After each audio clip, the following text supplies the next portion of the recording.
भारत की उपलब्धियों की लिस्ट बहुत लंबी है और मैं सिर्फ 125 डेज की ही बात कर रहा हूं। सिर्फ इवेंट्स की लिस्ट नहीं है, ये भारत के साथ जुड़ी होप की भी लिस्ट है। भारत आज एक विकासशील देश भी है और उभरती हुई शक्ति भी है। जो सपने हमने देखे हैं, जो संकल्प लेकर के हम चले हैं, उसमें न चैन है न आराम है। सवाल तब होगा, क्या इतना कम नहीं है? मेरा जवाब है नहीं, इतना पूरा नहीं है। अब सफलता का मापदंड सिर्फ ये नहीं है कि हमने क्या पाया, अब हमारा आगे का लक्ष्य है हमें कहां पहुंचना है। अभी हमारी सरकार के थर्ड टर्म के करीब 125 डेज पूरे हुए हैं। मैं आपके साथ 125 डेज का अनुभव शेयर करूंगा। 125 डेज में गरीबों के लिए 3 करोड़ नए पक्के घरों को मंजूरी मिली है। 125 डेज में हमने 9 लाख करोड़ रुपए के इंफ्रास्ट्रक्चर प्रोजेक्ट पर काम शुरू किया है। 125 डेज में हमने 15 नई वंदे भारत ट्रेनें चलाई हैं। 8 नए एयरपोर्ट पे के काम शुभारंभ हुए हैं। इन्हीं 125 डेज में हमने युवाओं के लिए 2 लाख करोड़ रुपए का पैकेज दिया है। हमने किसानों के बैंक खातों में 21,000 करोड़ रुपए सीधे ट्रांसफर किए हैं। हमने 70 साल से अधिक के बुजुर्गों के लिए 5 लाख रुपए तक के मुफ्त इलाज की व्यवस्था की है। आप भारत में हो रहे काम का दायरा देखिए। 125 डेज में 5 लाख घरों में रूफटॉप सोलर प्लांट लगाए गए हैं। एक पेड़ मां के नाम अभियान के तहत 90 करोड़ से अधिक पेड़ लगाए गए हैं। इतना ही नहीं, 125 डेज में हमने 12 नए इंडस्ट्रियल नोड्स को मंजूरी दी है। 125 डेज में हमारे सेंसेक्स और निफ्टी में 6 से 7% की ग्रोथ हुई है। हमारा फॉरेक्स $650 बिलियन से बढ़कर $700 बिलियन के पार कर चुका है। भारत की उपलब्धियों की लिस्ट बहुत लंबी है और मैं सिर्फ 125 डेज की ही बात कर रहा हूं। आपको ये बात भी नोट करनी होगी कि इन 125 डेज में दुनिया भारत में किन विषयों पर चर्चा करने आई। 125 डेज में भारत में कौन से ग्लोबल इवेंट्स हुए। भारत में टेलीकॉम और डिजिटल फ्यूचर पर चर्चा करने के लिए इंटरनेशनल असेंबली हुई। भारत में ग्लोबल फिनटेक फेस्टिवल हुआ। भारत में ग्लोबल सेमीकंडक्टर इकोसिस्टम पर चर्चा हुई। रिन्यूएबल एनर्जी और सिविल एविएशन के फ्यूचर की इंटरनेशनल कॉन्फ्रेंस भारत में हुई। फ्रेंड्स, ये सिर्फ इवेंट्स की लिस्ट नहीं है, ये भारत के साथ जुड़ी होप की भी लिस्ट है। इससे भारत की दिशा और दुनिया की आशा, ये दोनों समझ आती है। ये वो विषय हैं जो आने वाले समय में दुनिया का भविष्य तय करेंगे और इन विषयों की चर्चा के लिए आज दुनिया भारत आ रही है।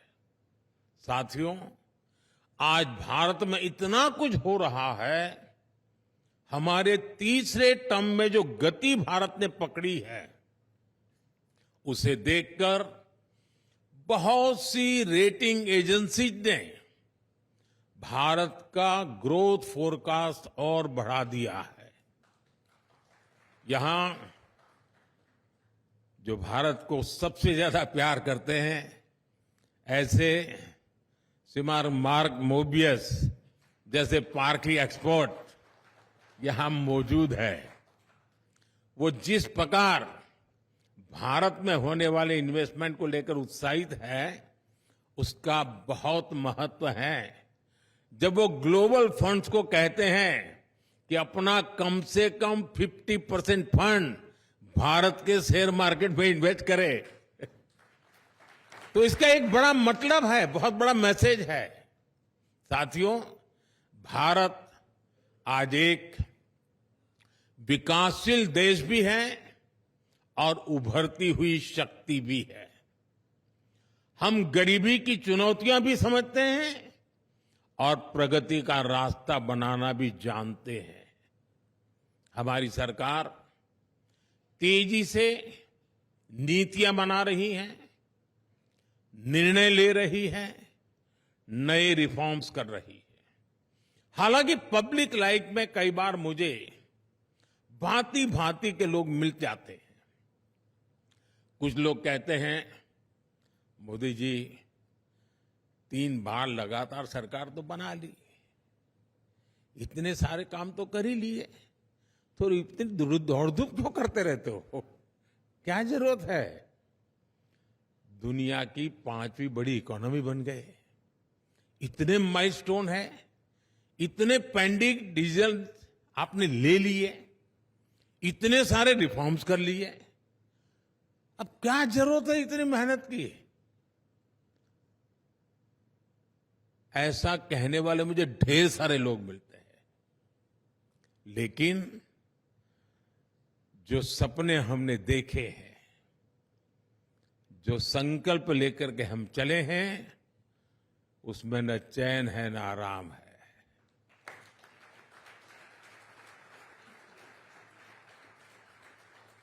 पिछले 10 साल में 25 करोड़ लोग गरीबी से बाहर निकले हैं। क्या इतना ही काफी है? नहीं है क्या? पिछले 10 सालों में करीब 12 करोड़ शौचालय बने हैं, 16 करोड़ लोगों को गैस कनेक्शन मिले हैं। क्या इतना ही काफी नहीं है? पिछले 10 साल में भारत में 350 से ज्यादा मेडिकल कॉलेज बने हैं, 15 से ज्यादा एम्स बने हैं। क्या इतना ही काफी नहीं है?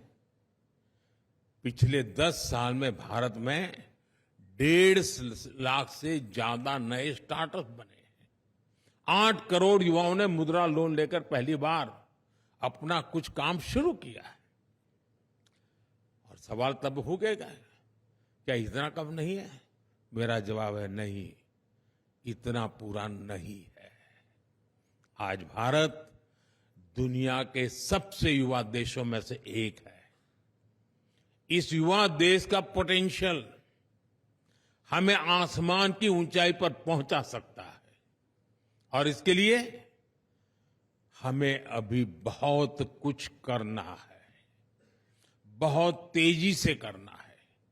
साथियों, आज भारत की सोच और अप्रोच में जो बदलाव आया है, उसे आप भी जरूर नोटिस कर रहे होंगे।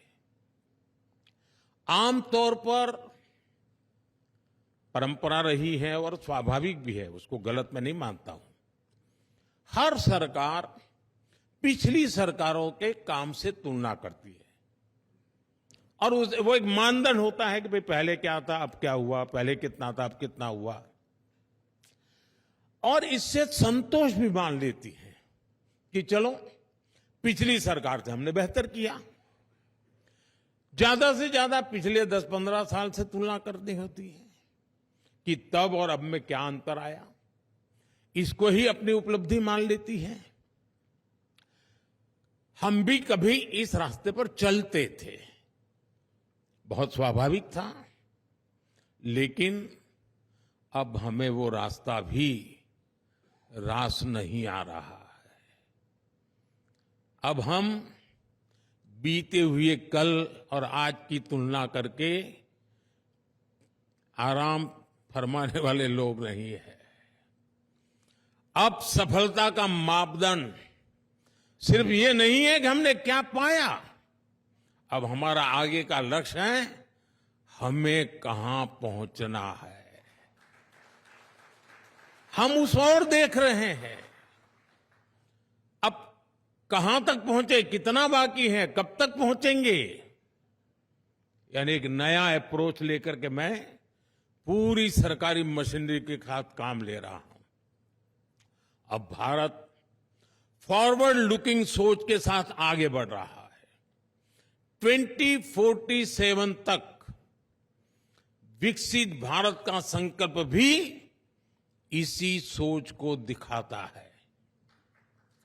अब हम देखते हैं कि विकसित भारत का जो हमारा संकल्प है उसकी सिद्धि के लिए हम यहां कहां तक पहुंचे हैं, हमें और कितना करना है, हमें किस स्पीड और स्केल का परिश्रम करना है।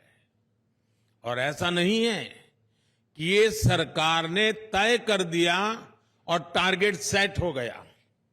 विकसित भारत के संकल्प से आज भारत के 140 करोड़ लोग जुड़ गए हैं, वो खुद इसे ड्राइव कर रहे हैं।